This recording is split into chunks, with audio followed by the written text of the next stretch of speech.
ಒಂದೂರಿನಲ್ಲಿ ರಮೇಶ್ ಅನಾಮಿಕ ಅನ್ನುವ ಗಂಡ ಹೆಂಡತಿಯರಿದ್ದರು. ರಮೇಶನ ತಾಯಿ ಶಾರದಾ, ತಂದೆ ಹೆಸರು ಪ್ರಸಾದ್. ಇವರಿಬ್ಬರು ವ್ಯವಸಾಯ ಮಾಡುತ್ತಿದ್ದರು. ಇನ್ನು ರಮೇಶ್ ಕೂಲಿ ಕೆಲಸ ಮಾಡುತ್ತಿದ್ದನು. ಅನಾಮಿಕ ಮನೆಯ ಜವಾಬ್ದಾರಿ ನೋಡಿಕೊಳ್ಳುತ್ತಿದ್ದಳು. ಬಡ ಕುಟುಂಬವಾದ್ದರಿಂದ ಸ್ವಲ್ಪ ಆದಾಯದಿಂದ ಆ ಕುಟುಂಬ ಜೀವಿಸುತ್ತಿತ್ತು. ಇಲ್ಲೋಡು ಅನಾಮಿಕಾ, ಅನಾಮಿಕಾ, ಹೊರಗೆ ನಂಗೆ ಟೈಮ್ ಆಗ್ತಾ ಇದೆ. ನಿನ್ನ ಕ್ಯಾರೇಜ್ ತಗೊಂಡ್ ಬಾ. ಬಂದಿರಿ. ಮಧ್ಯಾಹ್ನ ತಡ ಮಾಡದೆ ತಿಂದ್ಬಿಡಿ. ಕೆಲಸದಲ್ಲಿ ಬಿದ್ದು ಸ್ವಲ್ಪ ತಿನ್ಬೇಡಿ, ಸರಿನಾ? ಸರಿ ಬಿಡು, ನಾನು ಹೋಗಿ ಬರ್ತೀನಿ.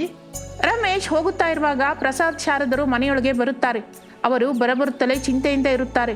ರಮೇಶ್ ಅವರನ್ನು ನೋಡಿ ಏನೋ ಕಷ್ಟಪಡುತ್ತಾ ಇದ್ದಾರೆ ಏನೋ ಎಂದುಕೊಂಡು ದುಃಖದಿಂದ ಅವರನ್ನು ಹೀಗೆ ಕೇಳುತ್ತಾನೆ. ಏನಾಯ್ತಮ್ಮ ಅಪ್ಪ, ಯಾಕೆ ಹೇಗಿದ್ದೀರಾ? ಏನ್ ಹೇಳ್ಬೇಕು ಅಂತೀಯೋ, ಹೊರಗಡೆ ಬಾವಿಗಳೆಲ್ಲ ಒಣಗಿ ಹೋಗ್ತಾ ಇದೆ. ಕೆರೆಗಳ ಸಂಗತಿಯನ್ನು ಆ ದೇವ್ರಿಗೆ ಬಿಟ್ಟಿದ್ದು. ಹಸಿರಿನ ಪೈರು ಒಣಗಿ ಹೋಗ್ತಾ ಇದ್ರೆ ಆಕಾಶದ ಕಡೆಗೆ ಎದುರು ನೋಡ ಇನ್ನೇನೋ ಮಾಡಲಾರದೆ ಹೋಗ್ತಿದ್ದೀವೋ. ಅಮ್ಮ ಅಪ್ಪ, ನಾನ್ ನಿಮ್ಗೆ ಎಷ್ಟು ಸಲ ಹೇಳಿದೀನಿ, ಇನ್ನು ಆ ಗತಿಗೆಟ್ಟ ವ್ಯವಸಾಯನ ನಂಬ್ಕೊಂಡು ಇರಬೇಡಿ. ಸ್ವಲ್ಪ ಆಲೋಚಿಸಿ, ಇನ್ನಾದ್ರೂ ಆ ವ್ಯವಸಾಯವನ್ನು ನಿಲ್ಲಿಸಿ. ರಮೇಶ ಆ ಮಾತುಗಳು ಹೇಳುತ್ತಲೇ ಪ್ರಸಾದ್ ಶಾರದಾ ಇಬ್ಬರು ಕಣ್ಣೀರು ಹಾಕುತ್ತಾರೆ. ಅನಾಮಿಕ ತನ್ನ ಅತ್ತೆ ಮಾವಯ್ಯನನ್ನು ನೋಡಿ ದುಃಖ ಪಡುತ್ತಾಳೆ. ಯಾಕಿರಿ ಹಾಗಂತೀರಾ? ಅತ್ತೆ ಮಾವನನ್ನು ನೋಡಿ ಹೇಗೆ ಅಳ್ತಿದಾರೋ? ನಿನ್ಗೇನ್ ಗೊತ್ತು? ನೀನ್ ಮಾತಾಡ್ಬೇಡ ಅನಾಮಿಕಾ. ಇವರಿಗೆ ನಾನು ಬಹಳ ಸಲ ಹೇಳಿದೆ, ಆದ್ರೆ ಇವರು ನನ್ನ ಮಾತು ನಿಜಕ್ಕೂ ಕೇಳಲಿಲ್ಲ. ಈಗ ನೋಡು ಏನಾಯ್ತು. ರಮೇಶ್ ಹಾಗೆ ಮಾತನಾಡುತ್ತಾ ಇದ್ದರೆ ಶಾರದಾ ಪ್ರಸಾದ್ ಇಬ್ಬರು ಒದ್ದಾಡಿ ಹೋಗುತ್ತಿರುತ್ತಾರೆ. ಆ ನಂತರ ಕಣ್ಣೀರು ಹಾಕುತ್ತಿರುವಾಗ ತಮ್ಮ ಪಕ್ಕದ ಮನೆಯ ರವೀಂದ್ರ ಅಲ್ಲಿಗೆ ಬೇಗನೆ ಬರುತ್ತಾನೆ. ಪ್ರಸಾದು, ನಿಂಗೆ ಈ ವಿಷಯ ತಿಳಿತಾ? ಆ ರಂಗ ಎದ್ದನಲ್ಲ, ಅವನು ಈಗ್ಲೇ ಅವನ ಹೊಲದಲ್ಲಿ ನೇಣು ಹಾಕೊಂಡು ಸತ್ತೋದಂತೆ. ಊರಿನ ಜನರೆಲ್ಲ ಅಲ್ಲೇ ಇದ್ದಾರೆ. ರವೀಂದ್ರ ಆ ಮಾತು ಹೇಳುತ್ತಲೇ ಪ್ರಸಾದ್ ಶಾರದಾ ಇಬ್ಬರು ಬೋರನೆ ಅಳುತ್ತಾರೆ. ಆ ರಂಗಯ್ಯ ಬೆಳಿಗ್ಗೆನೆ ಅವನ ಹೊಲದ ಬಗ್ಗೆ ಮಾತಾಡುತ್ತಾ ದುಃಖಪಟ್ಟ. ಪಾಪ, ಅವನ ಮಾತಿಗೆ ನಾನು ಮಾತನಾಡದೆ ಹೋದೆ. ನಾನೇನು ಮಾಡಲಾರ್ದೆ ಹೋದೆನು. ನಗುತ್ತಾ ಮಾತಾಡ್ದವ್ ನಾನು ಈಗ ಶವವಾಗಿ ನೋಡ್ಬೇಕು. ಪಾಪ, ಅವನಿಗೆ ಬಂದ ಗತಿ ಯಾರಿಗೂ ಬರಬಾರ್ದು ಕಣೋ. ಅವನ ಮಕ್ಕಳು ಅವನಿಗೆ ಸಹಕರಿಸಲಿಲ್ಲ ಅಂತ ಹೊಲ ಮಾಡೋದಕ್ಕೆ ದುಡ್ಡು ಇಲ್ಲದೆ ಒದ್ದಾಡಿ ಹೋದ. ದಿನವೂ ರಾತ್ರಿ ಹೊತ್ತು ಬೆಳೆದ ಹೊಲಕ್ಕೆ ಕಾವಲಾಗಿದ್ದಾಗ ಅವನ ಹಾಡುಗಳು ಎಷ್ಟು ಚೆನ್ನಾಗಿರ್ತಿತ್ತು. ಈಗ ಈ ಗತಿ ಬಂದಿತ್ತು ಅವನಿಗೆ. ರೇ ರವೀಂದ್ರ, ನೀನು ಅವನ ಹಾಗೆ ಮಾಡ್ಕೋಬೇಡ್ವೋ, ಏನಂತೀಯ? ಅದು ನನ್ ಕೈಯಲ್ಲಿಲ್ವೋ ಪ್ರಸಾದ್. ನನ್ನ ಬೆಳೆ ಪರಿಸ್ಥಿತಿ ಕೂಡ ಚೆನ್ನಾಗಿಲ್ಲ. ಹನಿ ನೀರಿಲ್ಲ, ಮಣ್ಣಿನ ವಾಸನೆ ಇಲ್ದಿದ್ರೆ ನನಗೆ ತುತ್ತು ಇಳಿಯಲ್ಲ. ನಾಳೆ ನಾನು ಕೂಡ ಆ ರಂಗಯ್ಯನ ಹಾಗೆ ನೇಣಿಗೆ ನೇತಾಡ್ತಾ ಇರ್ತೀನೋ ಎಂದು ಭಯವಾಗಿದೆ ಕಣೋ. ನಂತರ ಏನಾದ್ರೂ ಆಗ್ಲಿ, ಬೇಗನೆ ಅಲ್ಲಿಗೆ ಹೋಗೋಣವೋ. ಅವನ ದಹನ ಸಂಸ್ಕಾರವನ್ನಾದ್ರೂ ಆತಂಕವಿಲ್ಲದೆ ಆಗುವ ಹಾಗೆ ಮಾಡೋಣ. ಪ್ರಸಾದ್ ರವೀಂದ್ರ ಇಬ್ಬರು ಅಲ್ಲಿಗೆ ಹೊರಟು ಹೋಗುತ್ತಾರೆ. ರಮೇಶ ಕೋಪದಿಂದ ಉಕ್ಕಿ ಹೋಗುತ್ತಾ ಇರುತ್ತಾನೆ. ಶಾರದಳಿಗೆ ಇಷ್ಟ ಬಂದ ಹಾಗೆ ಮಾತನಾಡಲಿಕ್ಕೆ ಶುರು ಮಾಡುತ್ತಾನೆ. ಅಮ್ಮ, ನಿನ್ ಗಂಡನ್ಗೆ ನೀನ್ ಸ್ವಲ್ಪ ಆದ್ರೂ ಹೇಳು. ನೀವು ಬದಲಾದ್ರೆ ಒಳ್ಳೇದು. ಇನ್ನು ನೀವು ಆ ಬೆಳೆ ಬೆಳಿಬಾರ್ದು. ದಯವಿಟ್ಟು ಅಪ್ಪನನ್ನ ಕೂಲಿ ಕೆಲಸಕ್ಕೆ ಕಳಿಸವಮ್ಮ. ಬಡವಾ, ನಾವು ನಿನ್ ಹೆತ್ತವ್ರು ಕಣೋ. ನೀನ್ ಹುಟ್ಟಿದ್ದು ಆ ಮಣ್ಣಿನಿಂದಲೇ, ಬೆಳೆದಿದ್ದು ಆ ಮಣ್ಣಿನಿಂದೆ. ನಿನ್ನನ್ನು ಬೆಳೆಸ್ಲಿಕ್ಕೆ ಆ ಬೆಳೆಯ ಕಣೋ ದುಡ್ಡು ಕೊಟ್ಟಿದ್ದು. ಅದನ್ನ ಕೀಳಾಗಿ ಮಾತಾಡ್ಬೇಡ. ಬರುತ್ತೆ ಹೋಗುತ್ತೆ. ಮಳೆ ಬಂದ್ರು ಬಿಸಿಲು ಬಂದ್ರು ನಮಗೋಸ್ಕರ ಸಹಿಸ್ಕೊಂಡು ಬಂಗಾರ ಕೊಡುತ್ತೋ ಮಣ್ಣು. ಅದನ್ನ ಕೇವಲವಾಗಿ ಮಾತಾಡಬಾರ್ದು. ಅದಲ್ಲ ಅಮ್ಮ, ನಾನು ಏನ್ ಹೇಳ್ಬೇಕು ಅಂದ್ರೆ. ರಮೇಶ ಮತ್ತೆ ಮಾತನಾಡಲಿಕ್ಕೆ ಪ್ರಯತ್ನಿಸುತ್ತಿದ್ದಂತೆ ಶಾರದಾ ರಮೇಶನ ಕೆನ್ನೆ ಮೇಲೆ ಹೊಡೆಯುತ್ತಾಳೆ. ಶಾರದಾ ಕೊಟ್ಟ ಹೊಡೆತಕ್ಕೆ ರಮೇಶ ಮತ್ತೇನು ಮಾತನಾಡುವುದಿಲ್ಲ. ಮೌನವಾಗಿ ಅಲ್ಲಿಂದ ಹೊರಟು ಹೋಗುತ್ತಾನೆ. ಇನ್ನು ಅದನ್ನೆಲ್ಲ ನೋಡುತ್ತಿದ್ದ ಅನಾಮಿಕಾ ತನ್ನ ಗಂಡ ಅಲ್ಲಿಂದ ಹೊರಟು ಹೋದ ನಂತರ ಅತ್ತೆಯ ಜೊತೆ ಮಾತನಾಡುತ್ತಾಳೆ. ಅತ್ತೆ, ನೀವೇನೋ ಗಾಬರಿ ಪಡಬೇಡಿ, ಯೋಚನೆ ಮಾಡಬೇಡಿ. ಅವ್ರ ಬಗ್ಗೆ ನಿಮ್ಗೆ ಗೊತ್ತಲ್ಲ, ಅವ್ರು ಯಾವಾಗ್ಲೂ ಹಾಗೆ. ಪರವಾಗಿಲ್ಲಮ್ಮ, ಅವ್ನು ಹುಟ್ಟಿದ್ದು ನನ್ನ ಹೊಟ್ಟೆನಲ್ವೇ. ಅವನ ಬಗ್ಗೆ ನನಗೆ ಚೆನ್ನಾಗಿ ಗೊತ್ತು. ಅತ್ತೆ, ನಾನ್ ನಿಮ್ಗೆ ಹೇಳುವಷ್ಟು ದೊಡ್ಡವಳಂತೂ ಅಲ್ಲ. ಆದ್ರೆ ನಿಮ್ಗೊಂದು ವಿಷಯ ಹೇಳ್ಬೇಕು. ನೀವೇನು ಅಂದ್ಕೋದಿದ್ರೆ ಹೇಳ್ತೀನಿ ಅತ್ತೆ. ಆದ್ರೆ ನಾನು ಹೇಳ್ಬೇಕು ಅಂದ್ಕೊಂಡಿದ್ದು ಬಹಳ ಒಳ್ಳೆ ಕೆಲಸ, ದೊಡ್ಡ ಕೆಲಸ ಕೂಡ. ಹೇಳ ಅಂತೀರಾ ಅತ್ತೆ? ಬೇಡಮ್ಮ, ಈಗ ನಾನು ಏನೋ ಕೇಳಲಾರದ ಪರಿಸ್ಥಿತಿಯಲ್ಲಿದ್ದೀನಿ. ಮಾವಯ್ಯ ಬರುತ್ತಲೇ ನೀನ್ ಅಂದ್ಕೊಂಡಿದ್ದನ್ನ ಹೇಳು. ಅನಾಮಿಕ ಶಾರದಾ ಇಬ್ಬರು ಮಾತನಾಡಿಕೊಳ್ಳುತ್ತಿರುವ ಹಾಗೆ ಪ್ರಸಾದ್ ಅಲ್ಲಿಗೆ ಬರುತ್ತಾನೆ. ಬಹಳ ದಿಗಿಲಿನಿಂದ ಇರುತ್ತಾನೆ. ಅನಾಮಿಕ ಪ್ರಸಾದ ಹಾಗಿರುವುದನ್ನು ನೋಡಿ ಮಾತನಾಡಲಿಕ್ಕೆ ಪ್ರಯತ್ನಿಸುತ್ತಾಳೆ. ಮಾವಯ್ಯ, ನೀವು ದುಃಖದಲ್ಲಿದ್ದೀರಾ. ಈ ಸಮಯದಲ್ಲಿ ನಿಮ್ಮ ಹತ್ರ ಮಾತಾಡೋದು ಅಂತ ಸರಿಯಲ್ಲ. ಆದ್ರೆ ಒಂದೇ ಒಂದು ವಿಷಯ ಹೇಳ್ತೀನಿ ಮಾವಯ್ಯ. ನಾನು ಹೇಳುವ ವಿಷಯ ಬಹಳ ಜನರ ಪ್ರಾಣ ಕಾಯುತ್ತೆ. ಏನಮ್ಮ ಆ ವಿಷಯ? ನೋಡಮ್ಮ, ನೀನು ನಿಮ್ಮ ಮಾವಯ್ಯನ್ಗೆ ಏನೋ ಮಾತಂದು ಮತ್ತಷ್ಟು ತೊಂದರೆ ಕೊಡಬೇಡ. ಅವ್ರನ್ನ ಸ್ವಲ್ಪ ಪ್ರಶಾಂತವಾಗಿರ್ಲಿಕ್ಕೆ ಬಿಡು. ನಿಲ್ಲು ಶಾರದಾ, ಸೊಸೆ ಏನೋ ಹೇಳ್ಬೇಕು ಅಂತಿದ್ದಾಳೆ, ಹೇಳಿ ಬಿಡು.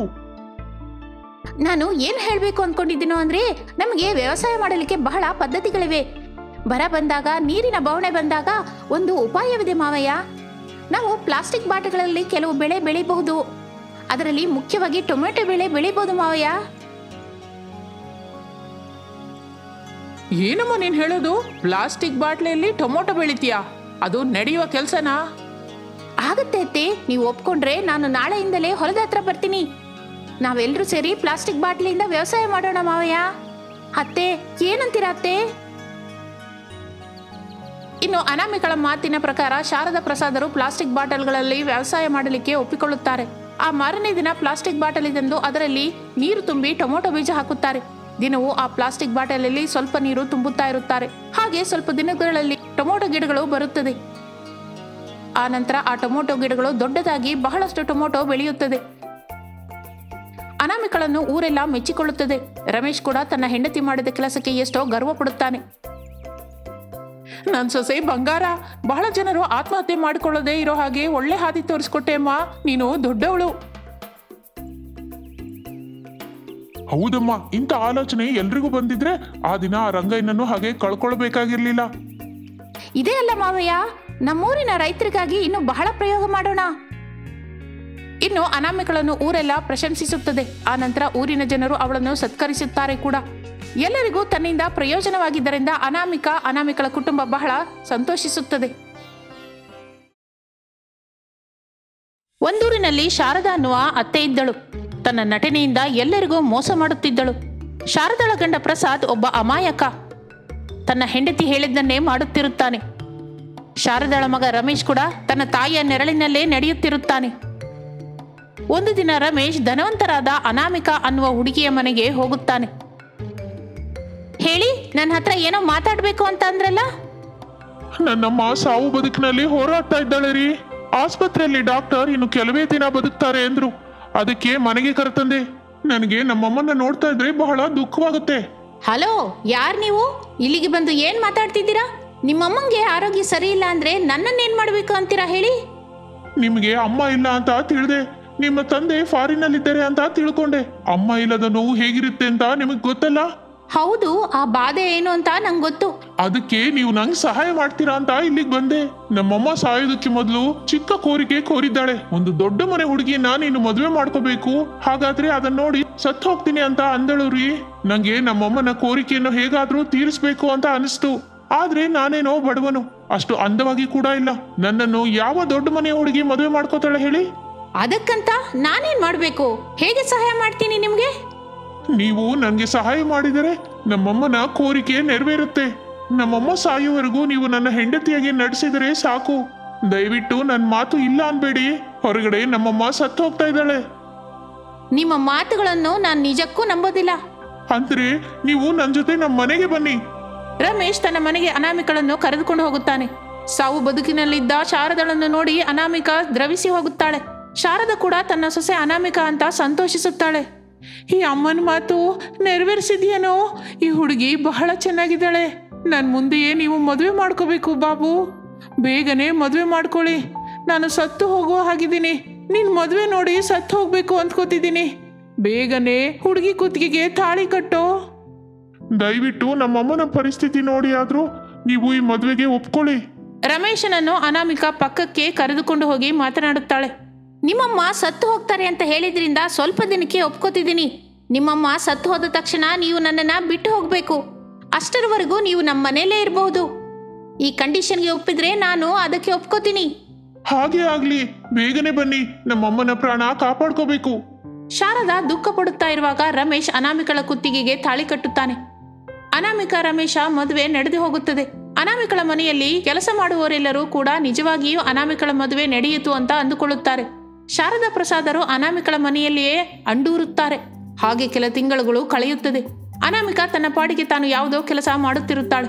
ಒಂದು ದಿನ ಶಾರದಾ ತಲೆ ತಿರುಗಿ ಬಿದ್ದು ಹೋಗುತ್ತಾಳೆ. ತಕ್ಷಣ ಶಾರದಳನ್ನು ಆಸ್ಪತ್ರೆಗೆ ಕರೆದುಕೊಂಡು ಹೋಗುತ್ತಾರೆ. ಡಾಕ್ಟರ್ ಶಾರದಳನ್ನು ಪರಿಶೀಲಿಸುತ್ತಾರೆ. ಏನಾಯ್ತು ಡಾಕ್ಟರ್? ನಮ್ಮಮ್ಮಂಗೆ ಹೇಗಿದೆ? ಕಷ್ಟವಾಗಿದೆ. ನಿಮ್ಮ ಅಮ್ಮನ ಬದುಕಿಸುವ ಅವಕಾಶವೇನೋ ಇದೆ. ತಕ್ಷಣ ನೀವು 25 ಕೋಟಿ ರೂಪಾಯಿ ಅರೇಂಜ್ ಮಾಡ್ಕೊಳ್ಳಿ. ಫಾರಿನಿಂದ ಸ್ಪೆಷಲಿಸ್ಟ್ ಡಾಕ್ಟರ್ ಕರ್ಕೊಂಡು ಬಂದು ಆಪರೇಷನ್ ಮಾಡಿಸ್ತೀವಿ. ಖಚಿತವಾಗಿ ನಿಮ್ಮಮ್ಮ ಬದುಕ್ತಾರೆ. ಆದ್ರೆ ಡಾಕ್ಟರ್, ನನ್ನ ಹತ್ರ ಅಷ್ಟು ದುಡ್ಡಿಲ್ಲ. ಅದೇನು, ನೀನು ಅನಾಮಿಕಳ ಗಂಡ ಅಲ್ವಾ? ಆಕೆ ಈ ಊರಲ್ಲೇ ದೊಡ್ಡ ಕೋಟೀಶ್ವರಳು. ಆಕೆ ಹತ್ರ ದುಡ್ಡಿಲ್ಲ ಅಂದ್ರೆ ಏನು? ಏನು ಅನಾಮಿಕರವರೇ, ನೀವು ಮಾತಾಡೋದಿಲ್ವಾ? ದುಡ್ಡು ನಾನು ಅರೇಂಜ್ ಮಾಡ್ತೀನಿ, ತಕ್ಷಣ ಆಪರೇಷನ್ ಶುರು ಮಾಡಿ. ಅನಾಮಿಕಾ 25 ಕೋಟಿ ಕೊಟ್ಟು ಆಪರೇಷನ್ ಮಾಡಿಸುತ್ತಾಳೆ. ಆ ನಂತರ ಮನೆಗೆ ಬಂದ ಶಾರದಾ ಬಹಳ ಸಂತೋಷ ಪಡುತ್ತಾಳೆ. ಬಹಳ ಸಂತೋಷ ತಾಯಿ, ನನಗೆ ನಿನ್ ದುಡ್ಡು ಖರ್ಚು ಮಾಡಿದೆ. ಇಂಥ ಸೊಸೆ ಸಿಗೋದು ನನ್ನ ಅದೃಷ್ಟ ಅಮ್ಮ. ಇನ್ ಸಾಕು, ಸೊಸೆ ಅಂತ ಅನ್ನೋದನ್ನ ನಿಲ್ಸಿ. ನಾನು ನಿಮ್ಮ ಮಗ ಸೇರಿ ನಾಟಕ ಆಡಿದ್ವಿ. ನಿಮ್ಮನ್ನ ಬದುಕಿಸಲಿಕ್ಕಾಗಿ ನಾನು ನಿಮಗೆ ಸೊಸೆಯಾಗಿ ಒಪ್ಕೊಂಡೆ ಅಷ್ಟೇ. ಇನ್ನು ನಿಮಗೆ ಚೆನ್ನಾಗಿ ಆಗಿದೆಯಲ್ಲ? ಹೌದಮ್ಮ, ನಿನ್ನನ್ನು ಬದುಕಿಸಲಿಕ್ಕಾಗಿ ನಾನು ಈ ಕೆಲಸ ಮಾಡಿದೆ. ನಾವು ಹೊರಟು ಹೋಗೋಣ ಬಾಮ್ಮ. ಅನಾಮಿಕರಿಗೆ ನಾವು ಬಹಳ ಋಣಿಯಾಗಿರ್ಬೇಕು. ಇನ್ನು ಶಾರದಳನ್ನು ಕರೆದುಕೊಂಡು ರಮೇಶ್ ಪ್ರಸಾದ್ ಇಬ್ಬರು ಹೊರಡುತ್ತಾರೆ. ಇನ್ನು ಪ್ರಶಾಂತವಾಗಿರಬಹುದು ಎಂದುಕೊಂಡ ಅನಾಮಿಕಳಿಗೆ ಮತ್ತೊಂದು ಟೆನ್ಷನ್ ಶುರುವಾಗುತ್ತದೆ. ಮನೆಯಲ್ಲಿ ಒಡವೆಗಳು ಕಾಣಿಸುವುದಿಲ್ಲ, ಬೀರುವಿನಲ್ಲಿ ದುಡ್ಡಿರುವುದಿಲ್ಲ, ಎಲ್ಲವೂ ಖಾಲಿಯಾಗಿರುತ್ತದೆ. ಅವಳ ಬ್ಯಾಂಕ್ ಬ್ಯಾಲೆನ್ಸ್ ಎಲ್ಲವೂ 0 ಆಗಿರುತ್ತದೆ. ತಕ್ಷಣ ಫಾರಿನ್ನಲ್ಲಿರುವ ತನ್ನ ತಂದೆ ರವೀಂದ್ರನನ್ನು ಫೋನ್ ಮಾಡಿ ಕರೆಸುತ್ತಾಳೆ. ರವೀಂದ್ರ ಬಂದು SI ವೆಂಕಟ್ಗೆ ಹೇಳುತ್ತಾನೆ, ನೀನು ಬಹಳ ದೊಡ್ಡ ತಪ್ಪು ಮಾಡಿದೆ ಅಮ್ಮ. ಆ ಶಾರದಾ ಒಬ್ಬ ದೊಡ್ಡ ಕ್ರಿಮಿನಲ್. ದೊಡ್ಡ ಮೋಸ ಮಾಡಿ ದುಡ್ಡು ಹೊಡ್ಕೋತಾಳೆ. ಆ ಶಾರದಳಿಗೆ ದುಡ್ಡು ಆಕ್ಸಿಜನ್ ಸಮಾನ. ನಿಮ್ ಮನೆಗೆ ಬರೋದಕ್ಕೆ ಅವರು ನಾಟಕ ಆಡಿದ್ರು. ನಿನ್ನನ್ನು ಮೋಸ ಮಾಡಿ ಅವರು ದುಡ್ಡೆಲ್ಲ ದೋಚ್ಕೊಂಡ್ರು. ಆ ಶಾರದಾ ರಮೇಶ್ ಪ್ರಸಾದರು ಮೋಸ್ಟ್ ವಾಂಟೆಡ್ ಕ್ರಿಮಿನಲ್ ಅಮ್ಮ. ಅವರು ಈ ಮನೆಯಲ್ಲಿರುತ್ತಾ ಫಾರಿನ್ನಲ್ಲಿದ್ದ ನನ್ನ ಅಕೌಂಟ್ಸ್ ಕೂಡ ಖಾಲಿ ಮಾಡಿದ್ದಾರೆ. ಎಲ್ಲ 10,000 ಕೋಟಿ ದೋಚಿದ್ದಾರಮ್ಮ. ಆ ಕೇಡಿ ಶಾರದಳನ್ನ ಹೇಗೆ ಹಿಡಿಕೊಳ್ಬೇಕೋ ನನಗೆ ಗೊತ್ತು, ಬನ್ನಿ ಎಂದು SI ವೆಂಕಟ್ ಅನ್ನುತ್ತಾನೆ. ಬೀಚ್ನಲ್ಲಿ ಶಾರದಾ ರಮೇಶ್ ಪ್ರಸಾದರು ಬಹಳ ಎಂಜಾಯ್ ಮಾಡುತ್ತಿರುತ್ತಾರೆ. ಆ ಸಮಯದಲ್ಲಿ ವೆಂಕಟ್, ರವೀಂದ್ರ, ಅನಾಮಿಕರು ಹೋಗಿ ಅವರನ್ನು ರೆಡ್ ಹ್ಯಾಂಡ್ ಆಗಿ ಹಿಡಿದುಕೊಳ್ಳುತ್ತಾರೆ. ಶಾರದಳನ್ನು ನೋಡಿ ಅನಾಮಿಕಳಿಗೆ ಕೋಪ ಉಕ್ಕಿ ಬರುತ್ತದೆ. ಹೊಡೆಯಲಿಕ್ಕೆ ಹೋಗುತ್ತಾಳೆ. ದಯವಿಟ್ಟು ನೀವು ಒಪ್ಕೊಳ್ಳಿ. 10,000 ಕೋಟಿ ಏನ್ ಮಾಡಿದ್ರೋ ಹೇಳಿ, ಎಲ್ಲಿ ಬಚ್ಚಿಟ್ಟಿದಿರೋ ಹೇಳಿ. ನಿಮ್ಮನ್ನ ಬಿಟ್ಬಿಡ್ತೀನಿ. ನಿಮ್ಮ ಮೇಲೆ ಯಾವ ಕೇಸು ಹಾಕೋದಿಲ್ಲ. ಇಲ್ಲ ಅಂದ್ರೆ ನಿಮ್ಮೆಲ್ಲರಿಗೂ ಟೆನ್ಷನ್ ತಪ್ಪಲ್ಲ. SI ರವರೇ, ಹೇಗೂ ನಿಮ್ಮ ಕೈಗೆ ಸಿಕ್ಕಾಕೊಂಡಿದೀವಿ. ಆದ್ರಿಂದ ನಿಮ್ಗೊಂದು ವಿಷಯ ಹೇಳಬೇಕು. ಇವನು ನನ್ನ ಮಗ ರಮೇಶ್. ಮೊದಲು ಅನಾಮಿಕಳ ಆಸ್ತಿಯನ್ನು ಹುಡ್ಕೋಬೇಕು ಅಂತ ಅಂದ್ಕೊಂಡ್ವಿ. ಆದ್ರೆ ನನ್ನ ಮಗ ಅನಾಮಿಕಳ ಪ್ರೇಮದಲ್ಲಿ ಬಿದ್ದು ಹೋದ. ಈಗ ಅವನಿಗೆ ಆ ದುಡ್ಡು ಮುಖ್ಯ ಅಲ್ವಂತೆ. ಅದಕ್ಕೆ ಅವರಿಬ್ಬರನ್ನು ಸ್ವಲ್ಪ ಹೊತ್ತು ಹಾಗೆ ಮಾತಾಡ್ಕೊಳ್ಳೋದಕ್ಕೆ ಬಿಡಿ. ಶಾರದಳ ಮಾತಿನ ಪ್ರಕಾರ SI ಅವರಿಬ್ಬರನ್ನು ಮಾತನಾಡಿಕೊಳ್ಳಲಿಕ್ಕೆ ಹೇಳುತ್ತಾನೆ. ಅನಾಮಿಕಳ ಮುಂದೆ ಕಣ್ಣೀರು ಹಾಕುತ್ತಾ ರಮೇಶ್ ಪ್ರಪೋಸ್ ಮಾಡುತ್ತಾನೆ. ಅನಾಮಿಕಾ, ನಾನು ಕಳ್ಳ. ಆದ್ರೆ ನಂಗೆ ನಿನ್ ಪ್ರೇಮ ದೊರಕಿದ ಮೇಲೆ ಅದೆಲ್ಲ ಏನು ಬೇಡ ಅಂತ ಅಂದ್ಕೊಂಡಿದ್ದೀನಿ. ನನಗೆ ಆ ದುಡ್ಡು ಬೇಡ, ಈ ಕಳ್ಳತನ ಕೂಡ ಬೇಡ. ನಿನ್ನ ಪ್ರೇಮ ಬೇಕು. ನೀನೊಬ್ಬಳೇ ಸಾಕು ನಂಗೆ. ರಮೇಶನ ಮಾತಿಗೆ ಅನಾಮಿಕಳಲ್ಲಿ ಬದಲಾವಣೆ ಬರುತ್ತದೆ. ರಮೇಶನ ಪ್ರೇಮವನ್ನು ಅಂಗೀಕರಿಸುತ್ತಾಳೆ. ಇನ್ನು SI ವೆಂಕಟ್ ಮಾತ್ರ ಆ 10,000 ಕೋಟಿ ಮರ್ಯಾದೆಯಾಗಿ ತಂದುಕೊಡು ಅಂತ ಹೇಳುತ್ತಿರುತ್ತಾನೆ. ಇಲ್ನೋಡು SI, ಸೊಸೆ ಈಗ ನಮ್ ಕಡೆ. ಆ ಆಸ್ತಿ ನನ್ ಸೊಸೆದು. ಆ ಆಸ್ತಿ ಬಗ್ಗೆ ನನ್ ಮಗ ಸೊಸೆನೆ ನೋಡ್ಕೋತಾರೆ. ನೀನಿನ್ನು ದಯಮಾಡಿಸ್ಬೋದು. ಶಾರದಳ ಮಾತಿಗೆ ರಮೇಶ್ ಪ್ರಸಾದ್, ಅನಾಮಿಕಾ ನಗುತ್ತಾರೆ. SI ಮೌನವಾಗಿ ಅಲ್ಲಿಂದ ಹೊರಟು ಹೋಗುತ್ತಾನೆ. ಇನ್ನು ಆ ನಂತರ ರಮೇಶ್ ತನ್ನ ಹೆಂಡತಿ ಅನಾಮಿಕಳ ಜೊತೆ ಸಂತೋಷವಾಗಿ ಜೀವಿಸುತ್ತಾ ಇರುತ್ತಾನೆ. ಆ ಕಿಲಾಡೆ ಅತ್ತಿ ಶಾರದಾ ಕೂಡ ಕಳ್ಳತನದ ತಂಟೆಗೆ ಹೋಗದೆ ಹಾಯಾಗಿ ಮನೆಯಲ್ಲಿಯೇ ಇದ್ದು ಕಾಲಕ್ಷೇಪ ಮಾಡುತ್ತಿರುತ್ತಾಳೆ.